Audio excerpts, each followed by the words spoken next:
Hello दोस्तों, तो आज आप लोग के लिए बड़ा ही बेसिक जो कि फिजिक्स का है, जिसका नाम है, देखिए हम यहाँ पे कुछ आपको परिभाषा लिखवा रहे हैं, जैसे कि दूरी का हो गया परिभाषा, चाल का हो गया, और एक विस्थापन का हो गया, प्लस एक का हो गया औसत चाल का हो गया।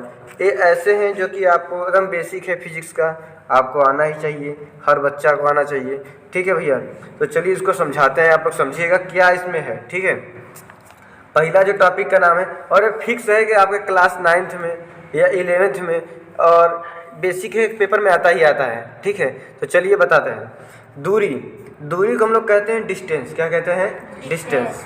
देखो डिस्टेंस में क्या होता है, तो बोला गया है कि कोई वस्तु जो गतिशील है, हाँ, उसके द्वारा किसी समय में तय की गई लंबाई उस वस्तु की दूरी कहलाती है। देखो जैसे कि मेरे पास क्या है कि कोई वस्तु जो गतिशील है, मान लो मेरे पास ये वस्तु है और ये वस्तु कैसी है? गतिशील है। तो उसके द्वारा तय की गई किसी समय में तय की गई लंबाई, अगर यहाँ से यहाँ तक की अगर कोई लंबाई तय करता है वो वस्तु गतिशील, तो यहाँ से यहाँ तक क्या है? कुछ समय में तय करेगा, तो वही उसकी लंबाई क्या कहलाती है? वस्तु की दूरी कहलाती है। ठीक है, और दूरी का मात्रक जो होता है वह मीटर होता है, क्योंकि जो कोई भी दूरी होती है वह किस में नापी जाती है? मीटर में नापी जाती है। ठीक है, और दूरी कैसी राशि है? एक अदिश राशि है। दूरी कैसी राशि है? एक अदिश राशि। आपको पता होना चाहिए, अदिश राशि को हम लोग कहते हैं स्केलर वेक्टर। क्या कहते हैं? Scalar vector. अब देखो दूरी का फार्मूला अगर निकालना होगा तो समय बराबर क्या होता है? दूरी बट्टे चाल। तो अगर हम दूरी की तरफ कर दें और समय कर दें मल्टीप्लाई, तो निकल जाएगा दूरी बराबर समय गुणे चाल। इस तरह से आपका फार्मूला निकल जाएगा। मीटर को यम से दर्शाते हैं, इसलिए यम लिखे हुए हैं यहाँ पे। अब देखो हम बताते हैं आपको विस्थापन क्या होता है। देखो विस्थापन के बारे में यहाँ से क्या लिखा है, आगे परिभाषा पढ़ते हैं, उसके बाद हम इसको चित्र से समझेंगे। किसी गतिशील वस्तु की प्रारंभिक एवं अंतिम स्थितियों के बीच की न्यूनतम दूरी को विस्थापन कहते हैं।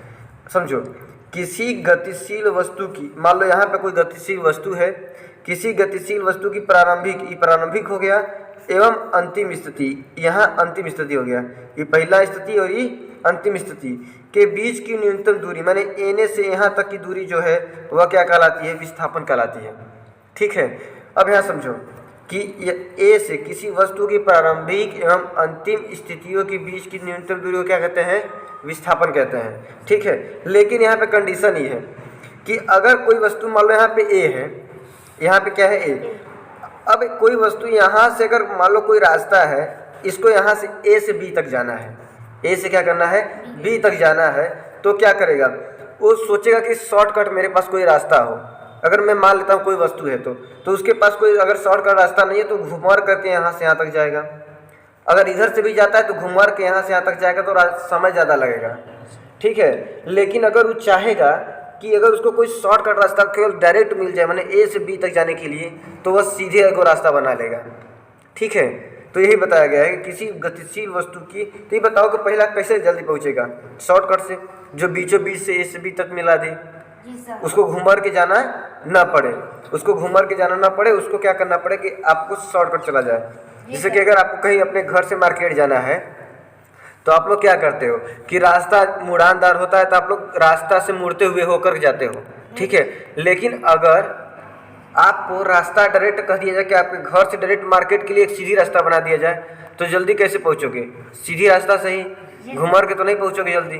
तो वही कंडीशन है, उसे ही क्या कहते हैं भैया? विस्थापन। तो किसी गतिशील वस्तु की प्रारंभिक एवं अंतिम स्थितियों के बीच की न्यूनतम दूरी, ये प्रारंभिक है और ये अंतिम है, एक बीच की जो न्यूनतम दूरी होगी, न्यूनतम मतलब क्या होता है? कम से कम।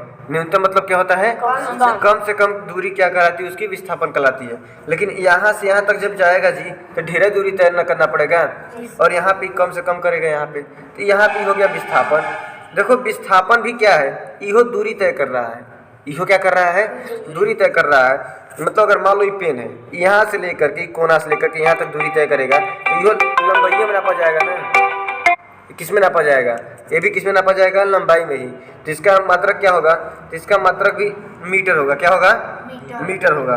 देखो विस्थापन का मात्रक क्या है? मीटर होता है। अच्छा, और यह सदिश राशि होता है। क्या होता है? सदिश राशि। अच्छा, सदिश राशि होता है। आपको अगले वीडियो में बताएंगे कि सदिश राशि क्या होता है, अदिश राशि क्या होता है। ठीक है, अब बात करो चाल के बारे में। किसके बारे में? चाल के बारे में। चाल को अंग्रेजी में कहते हैं स्पीड, और हमने विस्थापन को क्या कहा था? तो विस्थापन को अंग्रेजी में कहते थे हम लोग डिस्प्लेसमेंट। क्या कहते थे? डिस्प्लेसमेंट। अच्छा, अब देखो अच्छे से समझो इसको, एकदम बाकायदे समझिए कि चाल क्या होता है। अब देखो, किसी गतिशील वस्तु द्वारा एकांक समय में तय की गई दूरी को उस वस्तु का चाल कहलाता है। समझो, ये मेरे पास मान लो क्या है, एक गतिशील वस्तु है। क्या है? गतिशील वस्तु है। तो किसी गतिशील वस्तु द्वारा एकांक समय में, मान लो यहाँ पे कुछ समय में यहाँ से यहाँ तक में ना, यहाँ से यहाँ तक तय की गई दूरी, यहाँ से अगर कोई गतिशील वस्तु है, गतिशील मतलब क्या है? चलने वाली वस्तु। अगर यहाँ से यहाँ तक आएगी तो यहाँ से यहाँ तक कुल दूरी, कुछ तो दूरी तय करेगी जी, कुछ दूरी तय करेगी। और उस दूरी को तय करने में भाई समय तो लगेगा ही। तो जब समय लगेगा तो समय कितना लगेगा? एकांक समय बोला जाता है। क्या चीज़? एकांक समय में। तो किसी गतिशील वस्तु द्वारा एकांक समय में तय की गई दूरी को उस वस्तु का चाल कहलाता है। मतलब वस्तु कहाँ है? यहाँ पे है। वस्तु कैसी है? गतिशील है। तो किसी गतिशील वस्तु द्वारा एकांक समय में, क्या बोलना है आपको? एकांक समय। एकांक समय में तय की गई दूरी, तय की गई दूरी को क्या कहते हैं भैया? चाल कहते हैं। चाल का जो फार्मूला होता है दूरी बटा समय होता है। ठीक है, चाल एक कैसी राशि है? तो चाल एक अदिश राशि है। कैसी राशि है? चाल एक अदिश राशि है। और चाल हमेशा धनात्मक होता है, आपको ये पता होना चाहिए। और ऋणात्मक और शून्य नहीं हो सकता चाल, क्योंकि देखो चाल क्या होता है ना, यहाँ से यहाँ तक तुमको चलना ही है। चाल ही नहीं है कि तुम्हारा चाल नेगेटिव में है, चाल कभी नेगेटिव या शून्य नहीं होता है। ठीक है, एक बात और समझते हैं, इसे विस्थापन का बता रहे थे। तो विस्थापन का मान धनात्मक हो सकता है, ऋणात्मक हो सकता है और शून्य हो सकता है। विस्थापन धनात्मक, ऋणात्मक और शून्य तीनों हो सकता है। ठीक है, लेकिन चाल जो है केवल धनात्मक होता है, ऋणात्मक या शून्य नहीं हो सकता। ठीक है, अब बात करते हैं हम लोग औसत चाल का। औसत चाल को कहते हैं एवरेज स्पीड। औसत मतलब एवरेज और चाल मतलब स्पीड।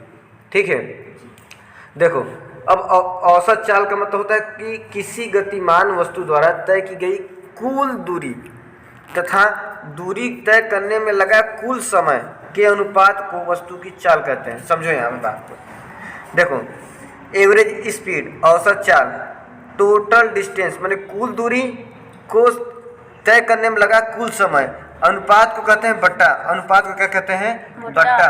तो कुल दूरी बटा कुल समय के को क्या कहते हैं? एवरेज स्पीड कहते हैं। ठीक है, अब इसके लिए कहने का मतलब है कि इसके लिए एक ट्रिक होता है। अगर कोई सवाल आपको दे दिया जाए तो औसत चाल का फार्मूला होता है 2xy। ये तो आपका ऐसे फार्मूला हो गया कि कुल दूरी बट्टा कुल समय। अगर आपके सवाल में दिया है तो आप लगा लोगे, यहाँ पे कुल दूरी का मान भर दोगे, यहाँ पे कुल समय का मान भर दोगे, तो आपका और माने औसत चाल निकल जाएगा। औसत चाल निकल जाएगा। लेकिन अगर आपको शॉर्ट करना है, एकदम शॉर्ट में करना है, कैसे करोगे? तो एक औसत चाल का फार्मूला लगाना, 2xy बराबर x प्लस वाई। ठीक है, x की जगह पे क्या करेंगे? पहली चाल रखेंगे और दूसरी चाल अगर रखेंगे तो y की जगह पे रखेंगे। तो यहाँ से आपका क्या होगा? ये देखो 2xy के बीच में क्या लगा होता है? गुणा। 2xy के बीच में क्या लगा होता है? गुणा। माने 2 गुणे x गुणे y बट्टा x प्लस वाई। मान भरोगे सवाल दम आ जाएगा। औसत चाल का जो मात्रक होता है मीटर पर सेकेंड होता है। क्या होता है? मीटर पर सेकेंड। अब यहाँ से बात को समझो एक चीज़, अगर मैं बात करूँ जिससे कि कोई सवाल लेते हैं कि किसी वस्तु का मान लो जो चाल है वह कितना है?